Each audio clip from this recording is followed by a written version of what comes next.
As experiências digitais estão moldando a nossa felicidade? Olá, eu sou Hernani Ribeiro e estou aqui de volta para conversar um pouquinho sobre a vida, o universo e tudo mais. Olá, o Guia do Mochileiro das Galáxias, né, que saiu em busca do pensador profundo para encontrar as grandes respostas. Longe de mim ser esse pensador profundo, mas estou aqui para conversar um pouco sobre temáticas da nossa vida, do nosso cotidiano e, sobretudo, sobre questões que nos façam pensar.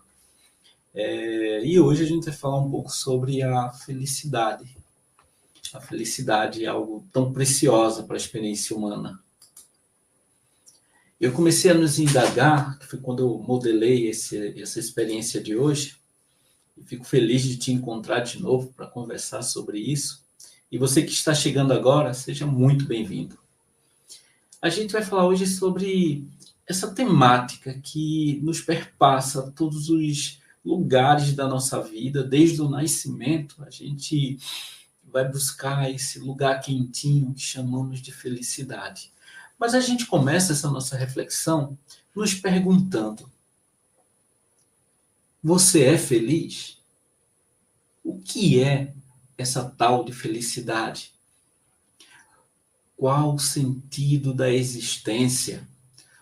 Por que buscamos ser felizes? Essa busca que nos faz acordar cedo e buscar nossos objetivos nesse desejo que nos toma as vísceras e nos faz buscarmos nossas melhores versões de nós mesmos. Mas o que é ser feliz? E aí para falar sobre felicidade, a gente vai voltar lá para a Grécia, né? Vamos chamar a Grécia Antiga para falar com a gente sobre a felicidade. Eu lembro da época que eu estudava filosofia e o quanto ela me inquietava. E é nesse sentido mesmo que a filosofia tem esse lugar, inquietar. A filosofia é esse lugar do e se? E se não for isso, o que é que será? E o e se, ele vai buscar um porquê. É essa a grande razão e o propósito mais primário da felicidade, da filosofia. A filosofia é essa busca por esse porquê. Ela nasce para buscarmos e compreendermos o sentido da vida. Os primeiros filósofos humanistas, né, Sócrates, Platão, Aristóteles, eles vão buscar entender isso. Como se viver bem? Qual o sentido e o propósito para uma vida que vale a pena, que te traga energia, que te traga sorrisos, a vida que vale realmente existir e trazer a satisfação do hoje, do agora, do estar com os outros. Está dentro dessa inquietação, desse porquê. Porque se eu não entendo o que é viver bem, qualquer vida que se apresente para mim, qualquer experiência de vida que se apresente para mim, pode ser vista como uma boa vida.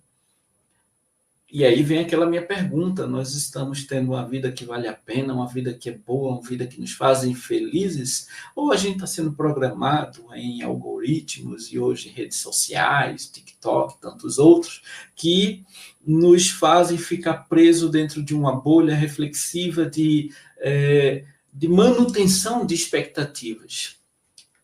Eu pensei, quando a gente estava montando essa reflexão de hoje, e lembrei de uma das aulas que eu sempre reflito sobre e trago para os meus alunos, que me fez pensar muito na época que eu era estudante.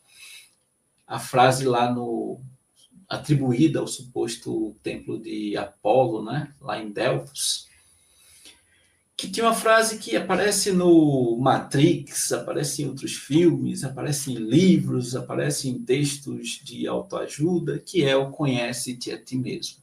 Essa frase tem um complemento: conhece-te a ti mesmo e conhecerás o universo e os deuses. Mas qual a dimensão reflexiva dessa frase?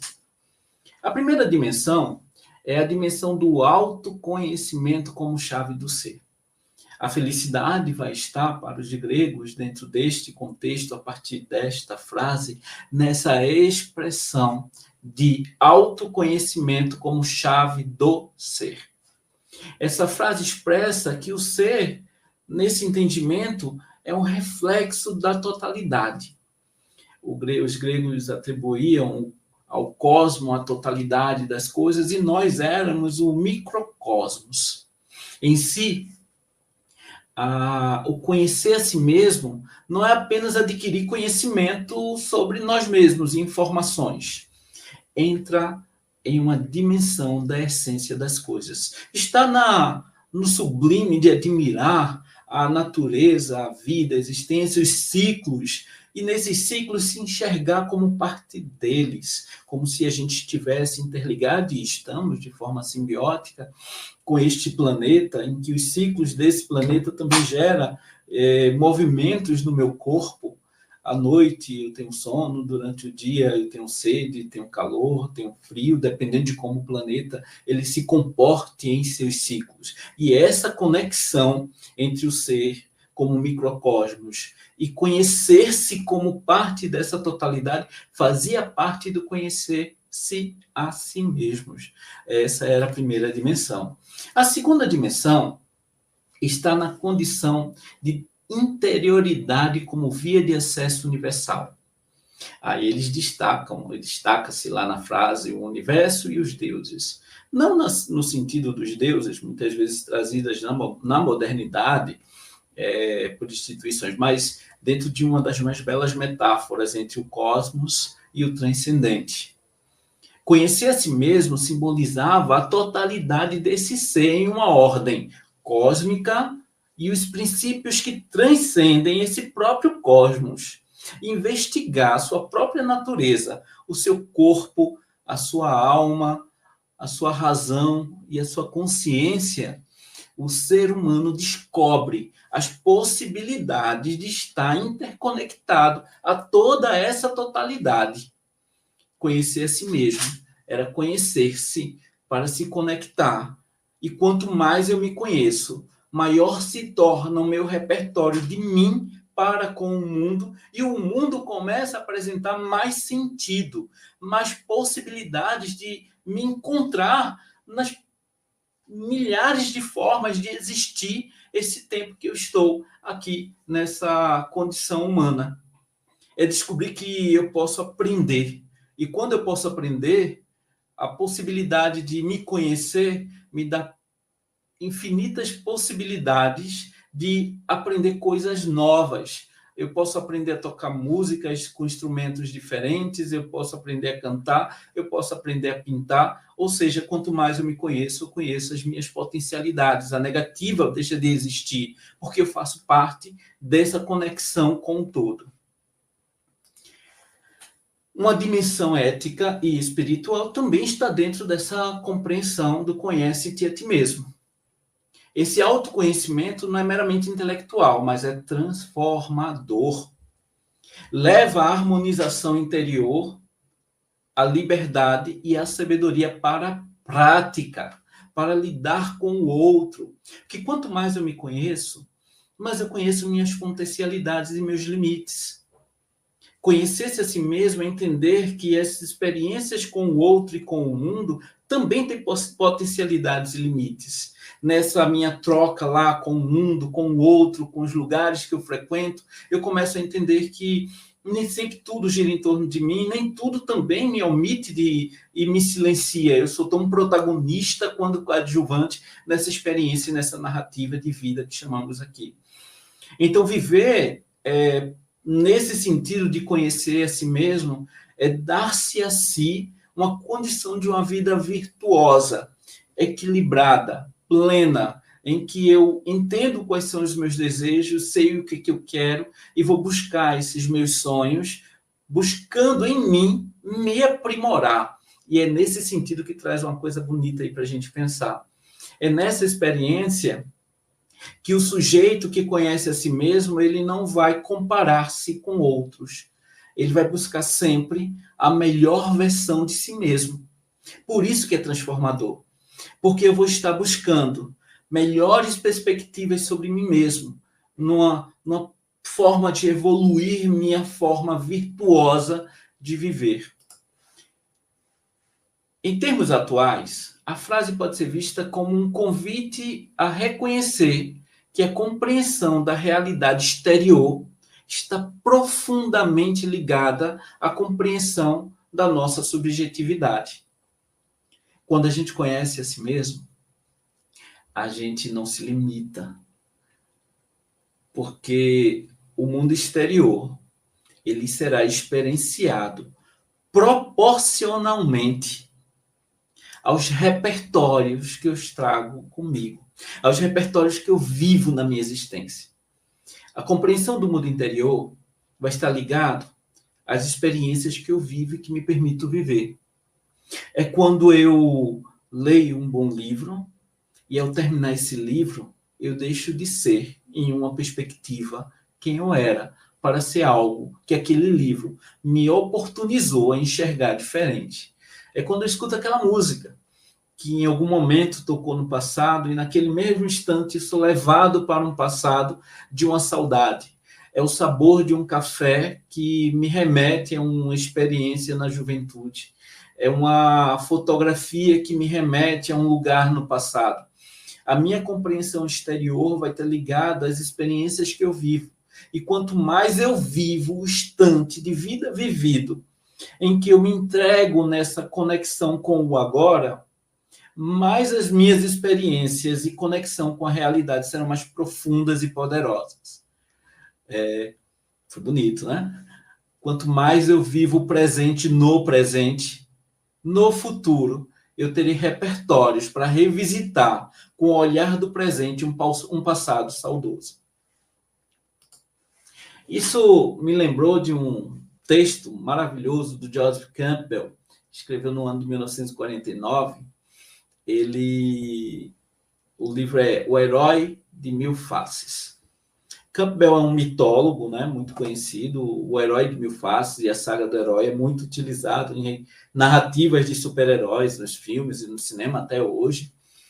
Mas esse lugar da travessia que eu chamei aí, do Conhece-te a ti mesmo, tem muito a ver com essa saga desse herói. São as narrativas que nós trazemos para o nosso dia a dia, para a nossa vida e para os nossos momentos que passamos. O Campbell vai dizer que o herói ele tem 3 fases para se tornar um herói. A primeira, ele é chamado para uma aventura. E a primeira aventura que acontece, chamando a atenção para esse lugar de felicidade que nós estamos falando, é a aventura para nos conhecermos a nós mesmos. Então, se a gente quer falar de felicidade, o primeiro lugar da felicidade que nós precisamos nos aventurar é a felicidade de encontrarmos a nós mesmos e sabermos o que queremos, o que gostamos e o que não gostamos. Essa travessia não é fácil. Primeiro porque a gente vai confrontarmos a nós mesmos e encontrar momentos e lugares de felicidade e êxtase e outros momentos que também não foram tão bons. É entender onde os lugares que não foram tão bons e nessa jornada heróica, né, de desbravar a si mesmo, eu vou mergulhar e descobrir, olha, esse lugar eu não quero voltar mais não. Mas os lugares que me fazem felizes, que me levam ao êxtase da existência e dizer, nossa, isso aqui vale a pena ser vivido, esse lugar me converte a novas provocações e nessa luta de idas e vindas entre os espaços transcendentes de alegria e os de transcendentes de tristeza, eu encontro um equilíbrio. E aí, nesse encontro desses 2 lugares, eu reconheço a mim mesmo como um ser experiente que está conectado com essa totalidade do cosmos. A saga do herói leva esse sujeito a retornar. E quando ele retorna, ele já não é mais quem ele era. Quem faz experiências de terapia, psicanálise, entende como é bacana quando a gente se revisita e faz, nossa, como isso mudou. A transformação de consciência e enfrentamento aos desafios existenciais refletem a nossa experiência humana. É quando a gente sabe, quando o lugar nos provoca alegria, a energia toma conta do nosso corpo e nós sentimos ali a ocitocina, nós sentimos a movimentação do nosso corpo, nosso coração palpitando, como Spinoza disse, né? A potência de ser. Como também a gente vai entender que os lugares que não refletem essa energia, essa felicidade, esse lugar de transformação, a gente sente a energia que está puxando, a tristeza está tomando conta da gente, a gente vai dizer, olha, não volto mais para ali.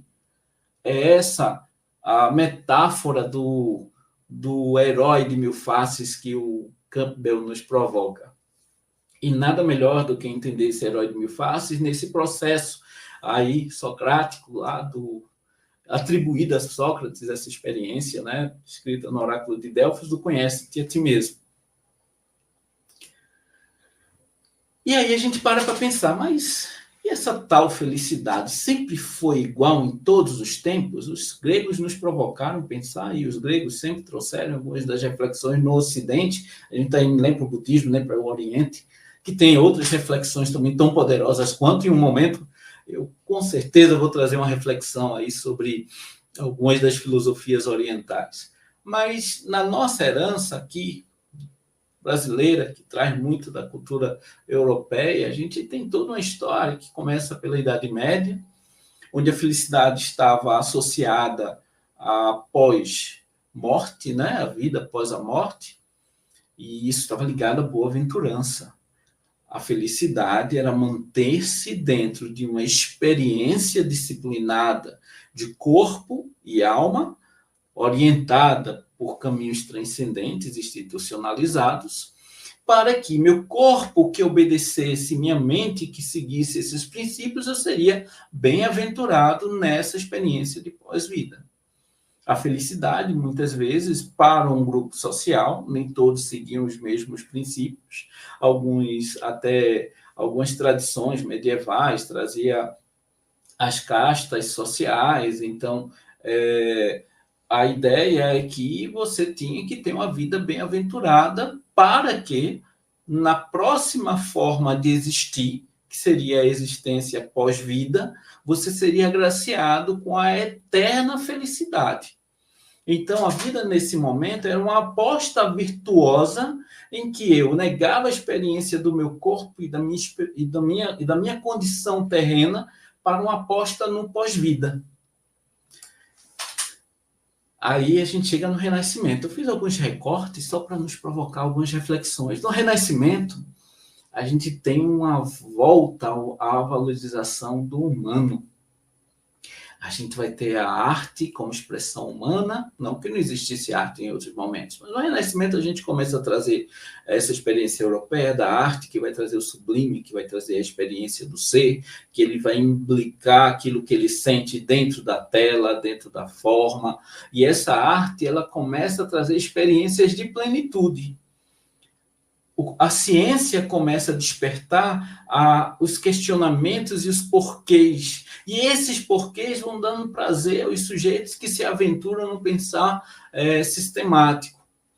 A gente tem uma elite intelectual que começa a ganhar esses espaços de plenitude e felicidade, ora em que outros também não tinham, os sujeitos mais empobrecidos que trabalhavam na agricultura, na pecuária, a plenitude, muitas vezes a programação de felicidade estava atrelada a este limiar mais complexo, né? Mas a gente está aqui trazendo uma leitura que vai ser reverberada na modernidade.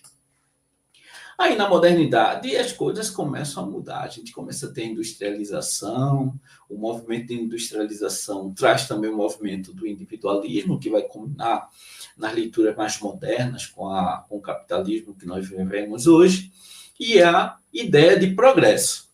Então, a felicidade agora, ela não é um estado, mas uma conquista.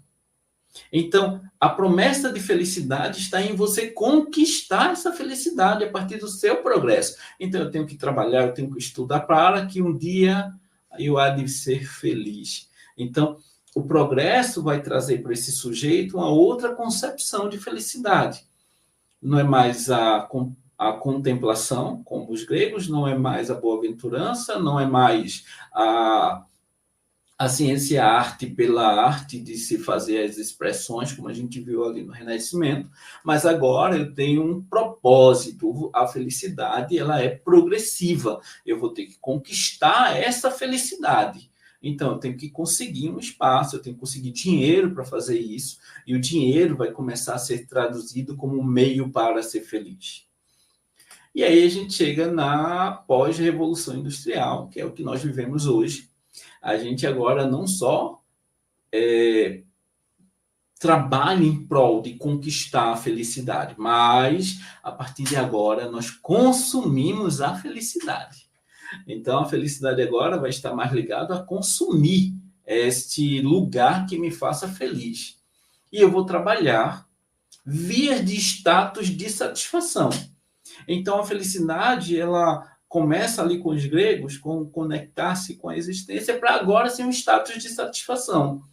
Eu agora vivo uma felicidade em que eu demonstro que eu estou satisfeita com minha vida. Estou satisfeito com minha vida. Eu consumo para que essa satisfação não seja saciada. Então, a felicidade não está mais numa condição de que eu seja feliz, mas eu consumo a felicidade quando, nesta modernidade, eu estou postando experiências que ali eu traduzo como estou feliz. Assim, a globalização e o consumo e a produção cultural, eles começaram a trazer as narrativas do que é ser feliz. Modelos de felicidade via cinema, mídia, começou a construir as narrativas do que é ser feliz. A narrativa do sucesso, de superação, de conquista. Lembra da jornada do herói? Eu tenho uma ressignificação. Eu sou o batalhador que conquistou e agora eu sou feliz. Se eu conseguir, você também consegue. Essa é a narrativa que a gente começa a ter pela globalização da felicidade como produto cultural. Os filmes dos heróis trazem essas narrativas de superação o tempo todo. E a gente começa a ver, a partir das narrativas instagramáveis e de outras redes sociais, que a felicidade é isso. Então, eu preciso correr atrás dessa experiência de felicidade para que eu possa também sentir esse lugar de ser feliz. Assim, as redes sociais e narrativas de consumo começam a domesticar nossas experiências de felicidade a partir de métricas. Os likes são validadores do nosso bem-estar. A gente vê dentro dos Instagrams e TikTok e outras redes sociais estética de felicidade performática. Nossa, palavra bonita para a gente trazer para cá. A experiência performática da felicidade eu mostro toda uma performance do que é ser feliz. Mas nem sempre eu estou tão feliz. Às vezes eu posto lá a foto, mas essa foto ela está ali trazendo uma narrativa que por trás eu nem estou naquela experiência toda. Mas a quantidade de métricas que validam essa minha felicidade começam a mudar. Peraí, mas eu acho que eu estou feliz ali. Não, porque todo mundo está dizendo ali que está bacana a minha foto. Nossa, como tu tá bonito, como tu tá bonita. Essa experiência vai transformando a felicidade numa narrativa inspiracional de consumo. Quanto mais eu posto, mais eu ganho experiências, quanto mais likes eu tenho, mais validada é essa minha felicidade, enquanto narrativa que eu espiralizo cada vez mais, trazendo um lugar em que eu mesmo me torno uma pessoa que influencia os outros a me reconhecerem como feliz e métrica para ser seguida. E é esse o lugar da crítica que a gente faz a essa felicidade digitalizada. Assim, somada a essa dimensão, né, cada vez mais complexa desse emaranhado de narrativas digitais, estamos ganhando agora o que a gente coloca como mote central desse canal, neste momento, é a inteligência artificial. A IA está moldando comportamentos com nossas preferências. Alguém já teve a experiência de dizer assim, nossa, eu estou a fim de comprar um tênis da tal marca. Daqui a pouco começa a aparecer ali vários tênis nas minhas redes sociais. Os algoritmos entendem e te conhecem, me conhecem muito bem. Usam o nosso GPS para saber por onde nós andamos, leem nossas conversas, vê nossos padrões de likes, conhece os nossos reels, o que é que a gente gosta de assistir, e eles nos conhecem tão bem, às vezes até de um padrão que nós nem conhecemos, porque dentro dessa lógica moderna eu não tenho nem tempo para me conhecer direito. A vida corrida, o trabalho, a escola, a faculdade, a família, cozinhar, os turnos que eu trabalho, tudo isso vão me sufocando para uma experiência que eu não tenho nem tempo mais para mim. E não tendo tempo para mim, eu vou me acostumando aos presentes e às narrativas que as próprias redes me trazem. E esses algoritmos nos conhecem, preveem e induzem os desejos que, cansado de muitas vezes questionar, eu apenas vou consumindo e criando em mim necessidades artificiais e padrões de comparação. Então, quando a gente fala de felicidade nessa era da inteligência artificial, estamos falando de um padrão que está sendo construído a partir do nosso consumo. E aí a gente volta lá para o começo dessa nossa conversa de hoje. E aí eu termino aqui com 3 pontos sobre a felicidade pensada pelos gregos, falados lá por Aristóteles, que é o conceito de eudaimonia. A gente falou agora há pouco, né, sobre a gente se acostumar com as narrativas e não ter tempo para se conhecer. O ato de se conhecer é um bem supremo. Porque a partir do momento que eu mergulho e conheço-me a mim mesmo, que esse conceito de eudaimonia começa a fazer sentido.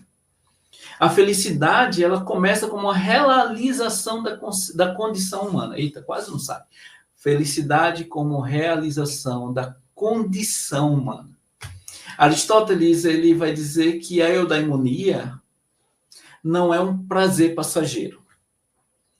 A lógica de consumo é: eu compro um produto, uso por um tempo, ele tem uma validade.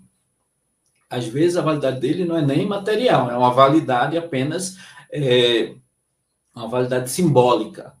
Um telefone, um smartphone, que tem um tempo de vida útil, porque ele vai ficar obsoleto. Ele vai tirar de mim o status de ter a última geração. Então, quando a gente fala de felicidade como bem supremo, é viver de acordo com a experiência, a virtude, e realizar plenamente o potencial humano. É quando a gente passa por essa experiência de conhecermos a nós mesmos e começamos a ver nossos potenciais. E quando a gente começa assim: eu sou bom nisso, eu vou investir nisso. Eu gosto de música, eu vou investir em música. Eu gosto de ler, eu vou ler mais. É quando você coloca-se como bem supremo para viver e realizar a plenitude do teu potencial humano. A eudaimonia é a vida virtuosa e racional. A felicidade se alcança pelo exercício da razão. Aquilo que distingue o ser humano. Nós somos sujeitos datados da razão, do pensamento crítico reflexivo.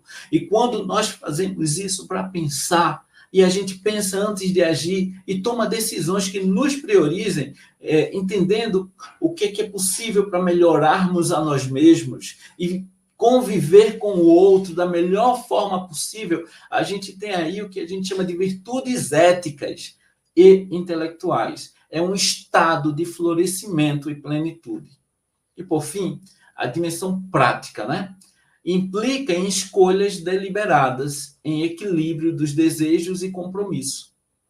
É quando eu entendo o que é que eu tenho que fazer e faço da melhor forma possível, em que o que eu faço reflita a minha melhor versão, em que aquilo que eu escolhi como experiência de existência tem a minha marca, em que eu diga, em cada coisa que eu faço, eu estive presente da melhor forma que eu vivi.